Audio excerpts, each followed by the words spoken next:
Bé, soc satisfeta per que avui les proves d'accés a la universitat s'estan realitzant en IES d'Aran.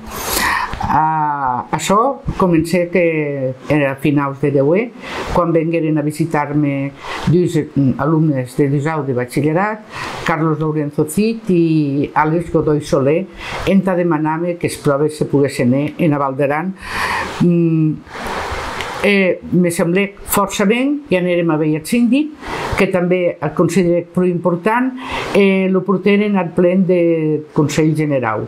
En data 11 de març, aquesta demana al Departament d'Educació en Barcelona i també al director dels serveis territorials de Lleida. M'ho responec dient que atrapava el pla just i que enviaria a la Secretaria d'Universitats i Recerca. A finals de maig, el doctor Prujà ens envia un email en tot dient que serien en els IES d'Aran. Demuri que no sigui solet enguany, sinó que puguem elles pendent cada any com s'està en Esteu d'Urgell.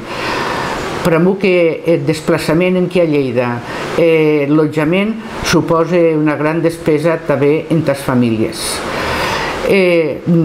També vull encoratjar als alumnes que tostem que hagin i a demana venguen al Consell General i nosaltres ajaram de atiar-les i tirar l'endavant. Volem que l'any que ven siguen les proves així o se mantenguen, se puguen realitzar tots temes seu. Hi ha oportunitat molt bona. Estàs en la teva casa, estàs en ton institut, amb els teus companys, pots al final relacionar-te amb ells i més fàcil. Les condicions de les proves són més favorables.